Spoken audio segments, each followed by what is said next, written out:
Our Mutual Friend by Charles Dickens. Book 1, The Cup and the Lip.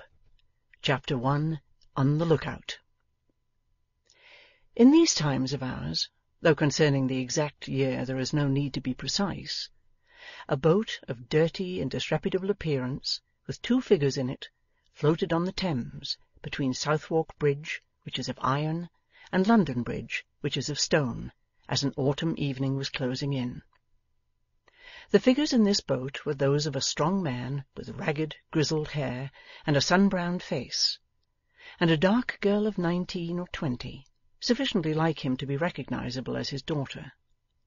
The girl rowed, pulling a pair of sculls very easily.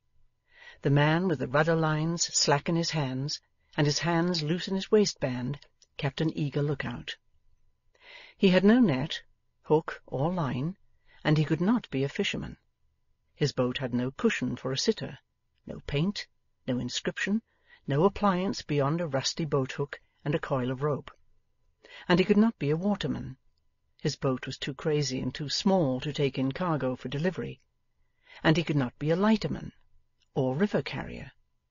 There was no clue to what he looked for, but he looked for something with a most intent and searching gaze. The tide, which had turned an hour before, was running down, and his eyes watched every little race and eddy in its broad sweep as the boat made slight headway against it, or drove stern foremost before it, according as he directed his daughter by a movement of his head. She watched his face as earnestly as he watched the river, but in the intensity of her look there was a touch of dread or horror. Allied to the bottom of the river rather than the surface, by reason of the slime and ooze with which it was covered, and its sodden state, this boat and the 2 figures in it obviously were doing something that they often did, and were seeking what they often sought. Half savage as the man showed, with no covering on his matted head, with his brown arms bare to between the elbow and the shoulder, with the loose knot of a looser kerchief lying low on his bare breast in a wilderness of beard and whisker, with such dress as he wore seeming to be made out of the mud that begrimed his boat, still there was a business-like usage in his steady gaze. So with every lithe action of the girl, with every turn of her wrist, perhaps most of all with her look of dread or horror, they were things of usage. "Keep her out, Lizzie. Tide runs strong here. Keep her well afore the sweep of it." Trusting to the girl's skill, and making no use of the rudder, he eyed the coming tide with an absorbed attention. So the girl eyed him. But it happened now that a slant of light from the setting sun glanced into the bottom of the boat, and, touching a rotten stain there which bore some resemblance to the outline of a muffled human form, coloured it as though with diluted blood. This caught the girl's eye, and she shivered. "What ails you?" said the man, immediately aware of it, though so intent on the advancing waters. "I see nothing afloat." The red light was gone, the shudder was gone, and his gaze, which had come back to the boat for a moment, travelled away again. Wheresoever the strong tide met with an impediment, his gaze paused for an instant. At every mooring chain and rope, at every stationary boat or barge that split the current into a broad arrowhead, at the offsets from the piers of Southwark Bridge, at the paddles of the river steamboats as they beat the filthy water, at the floating logs of timber lashed together lying off certain wharves, his shining eyes darted a hungry look. After a darkening hour or so, suddenly the rudder lines tightened in his hold, and he steered hard towards the Surrey shore. Always watching his face, the girl instantly answered to the action in her sculling. Presently the boat swung round, quivered as from a sudden jerk, and the upper half of the man was stretched out over the stern. The girl pulled the hood of a cloak she wore over her head and over her face, and, looking backward so that the front folds of this hood were turned down the river, kept the boat in that direction, going before the tide. Until now the boat had barely held her own, and had hovered about one spot, but now the banks changed swiftly, and the deepening shadows and the kindling lights of London Bridge were past, and the tiers of shipping lay on either hand. It was not until now that the upper half of the man came back into the boat. His arms were wet and dirty, and he washed them over the side. In his right hand he held something, and he washed that in the river too. It was money. He chinked it once, and he blew upon it once, and he spat upon it once. "For luck," he hoarsely said before he put it in his pocket. "Lizzie?" The girl turned her face towards him with a start, and rowed in silence. Her face was very pale. He was a hook-nosed man, and with that and his bright eyes and his ruffled head bore a certain likeness to a roused bird of prey.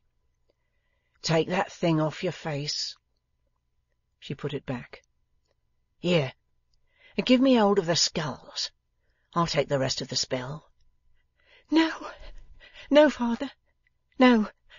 I can't indeed, father. I cannot sit so near it." He was moving towards her to change places, but her terrified expostulation stopped him, and he resumed his seat. "What hurt can it do you?" "None, none. But I cannot bear it." "It's my belief you hate the sight of the very river." I do not like it, father." "As if it wasn't your living. As if it wasn't meat and drink to you." At these latter words the girl shivered again, and for a moment paused in her rowing, seeming to turn deadly faint. It escaped his attention, for he was glancing over the stern at something the boat had in tow. "How can you be so thankless to your best friend, Lizzie?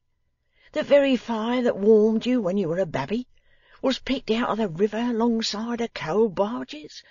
The very basket that you slept in, the tide washed ashore.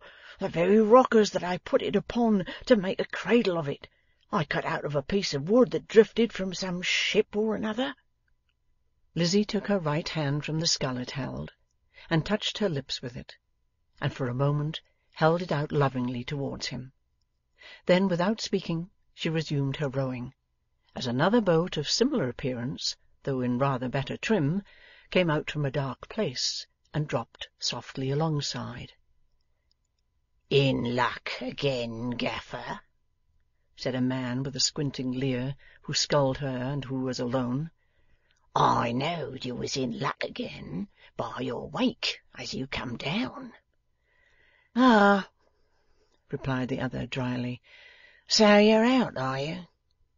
"Yes, pardner." There was now a tender yellow moonlight on the river, and the newcomer, keeping half his boat's length astern of the other boat, looked hard at its track. "I says to myself," he went on, "directly you hove in view, yonder's Gaffer, and in luck again, by George, if he ain't. Scull it is, partner. Don't fret yourself. I didn't touch him." This was in answer to a quick impatient movement on the part of Gaffer, the speaker at the same time unshipping his scull on that side, and laying his hand on the gunwale of Gaffer's boat, and holding to it. "He's had touches enough not to want no more, as well as I make him out, Gaffer. Been a knocking about with a pretty many tides, ain't he, partner? Such is my out-of-luck ways, you see. He must have passed me when he went up last time, for I was on the look-out below bridge here. I almost think you're like the Walters, partner, and sent him out." He spoke in a dropped voice, and with more than one glance at Lizzie, who had pulled on her hood again. Both men then looked with a weird unholy interest in the wake of Gaffer's boat. "Easy does it betwixt us. Shall I take him aboard, partner?" "No," said the other, in so surly a tone that the man, after a blank stare, acknowledged it with the retort, "Aren't been eating nothing as is disagreed with you, have you, partner?" "Why, yes, I have," said Gaffer. "I have been swallowing too much of that word pardner. I'm no pardner of yours." "Since when was you no pardner of mine, Gaffer Hexam, Esquire?" since you was accused of robbing a man. Accused of robbing a live man,' said Gaffer, with great indignation. 'And what if I had been accused of robbing a dead man, Gaffer?' 'You couldn't do it. Couldn't you, Gaffer? No? Has a dead man any use for money? Is it possible for a dead man to have money? What world does a dead man belong to? T'other world. What world does money belong to? This world. How can money be a corpse's? Can a corpse own it? Want it? Spend it? Claim it? Miss it? Don't try to go confounding the rights and wrongs of things in that way, but it's worthy of the sneaking spirit that robs a live man. I'll tell you what it is. No, you won't. I'll tell you what it is. You got off with a short time of it for putting your hand in the pocket of a sailor, a live sailor. Make the most of it, and think yourself lucky. But don't think after that to come over me with your pardners. We have worked together in time past, but we work together no more in time present, nor yet future. Let go. Cast off. Gaffer, if you think to get rid of me this way— If I don't get rid of you this way, I'll try another, and chop you over the fingers with the stretcher, or take a pick at your head with the boat-hook. Cast off. Pull you, Lizzie. Pull home, since you won't let your father pull. Lizzie shot ahead, and the other boat fell astern.